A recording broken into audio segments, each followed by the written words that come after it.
Welcome to Newsmax TV. I'm Kathleen Walter. Thursday's general election in the United Kingdom is shaping up to be among the most unpredictable in decades, with the possibility of a hung parliament or one in which no party has a majority as the outcome.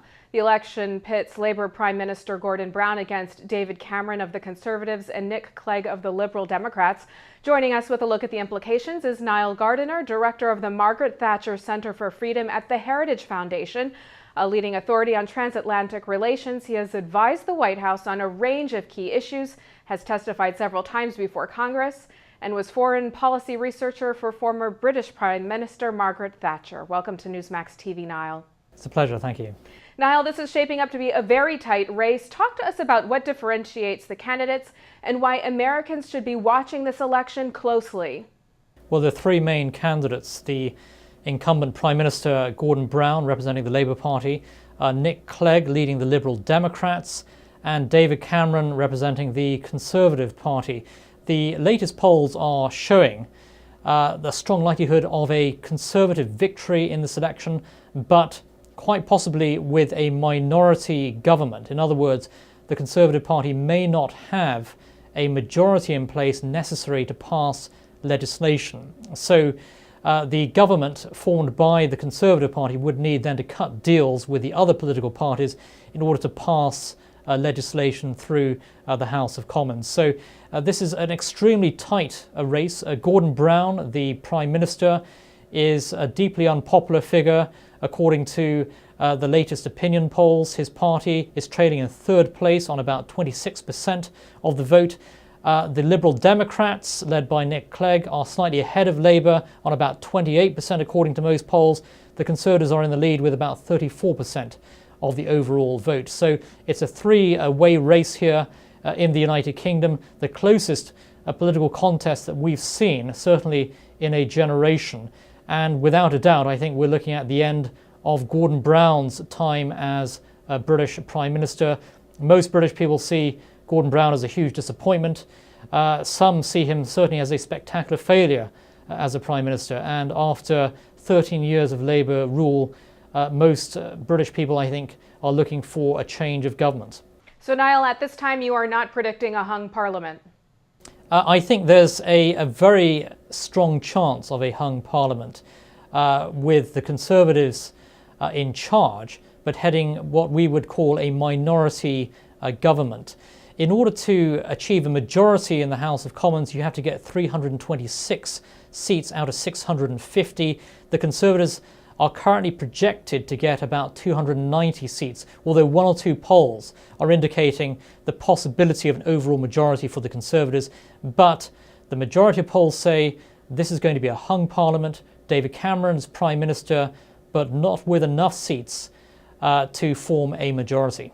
Now, critics have compared Liberal Democrat Nick Clegg to President Obama, some saying that he is even more liberal and more radical than Obama. Should American conservatives be worried about Nick Clegg at all? They certainly should be. Nick Clegg, I would say, is the most left-wing major party leader of this generation. He is a deeply anti-American politician. He is a politician who does not believe in the transatlantic alliance at all. He is strongly pro-European. He believes Britain's future lies not in the relationship with the United States, but within the European Union. He's a believer in a European federal superstate. Nick Clegg, I think, would be an absolute disaster as a leader on the world stage. He's an extremely left-wing radical politician. I think he's even significantly to the left of Barack Obama on many policies, which really does tell you a great deal of just how liberal this politician is. It seems that Great Britain is polarized right now by many of the same issues gripping the U.S., everything from the global economic crisis to the mounting debt, government spending to immigration. What will be the deciding factor in how the UK will vote on Thursday? There are actually two big issues in this election which have overshadowed all others. Firstly, it's the state of the economy. Britain is heavily in debt. Britain is only now coming out of a very deep recession. Also, unemployment levels are significantly higher than they have been for about 20 years. And the other main issue, of course, is immigration. And we saw that emerging as a central matter in the final election debate between the three party leaders last Thursday.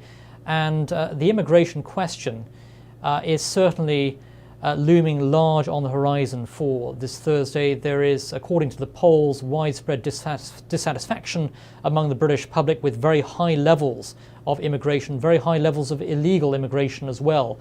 And the Conservative Party has pledged to crack down upon illegal immigrants. The Liberal Party, of course, is calling for an amnesty for illegal immigrants, as some politicians are in the United States as well. So immigration, a huge issue in the United Kingdom, just as it is here in the United States. Now, if a hung parliament becomes a reality, does that paralyze the political process there? It certainly has the potential to do so, and my sense is that if Britain does have a hung parliament starting this Friday, that we could well see another general election within a few months, because it's very difficult, of course, for a government to pass any laws at all if a hung parliament is in place. What economic implications would there be for the UK or perhaps globally that would stem from a hung parliament? A hung parliament would be hugely damaging for Britain's economy. It would have a chilling effect upon not only British markets but also global markets as well. A huge amount of international finance is conducted in the city of London. London is the largest investment banking centre in the world, even larger than New York currently. So a hung parliament in the UK, I think, would have a very negative effect upon global markets. It would also make it extremely difficult, I think, for a British government to cut public spending and reduce the national debt. These are top priorities for a Conservative administration if it comes into power. It's very hard for them to do so if they don't have a majority position in the House of Commons. Nile, let's talk about how the election's outcome will affect U.S. foreign policy, and a key part of that is the so-called special relationship. Winston Churchill coined that phrase to describe Great Britain's close ties to the United States, but recently British lawmakers, including Nick Clegg, have said that that special relationship isn't so special anymore. What is your take? I think the special relationship is in very serious trouble at the moment for two reasons. Firstly, on the US side, President Obama has been largely indifferent towards the United Kingdom.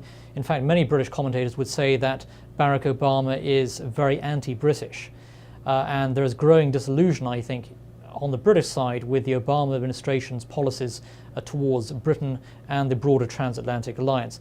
At the same time, Gordon Brown has been a rather lackluster Prime Minister.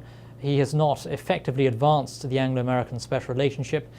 He has spectacularly failed, I think, to build a strong relationship with the White House.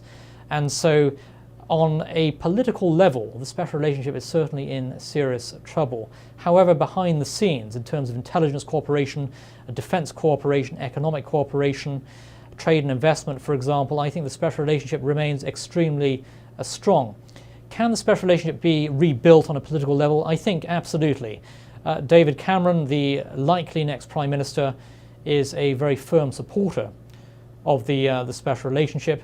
Also in the United States, a lot depends upon what happens in 2012 with the next US presidential election. It's quite possible that with a change of government in Washington, that you could have a far more pro-British administration in place. So a lot will hinge, I think, upon Cameron's leadership, but also upon developments in the United States in 2012. Now, if there's a change in government in London this spring, what kind of partner will Great Britain be to the United States in dealing with the Iranian nuclear crisis and on the issue of Afghanistan? I think you'll find the British government under the Conservatives, if elected, a very strong ally of the United States. The Conservative Party is traditionally very pro-American.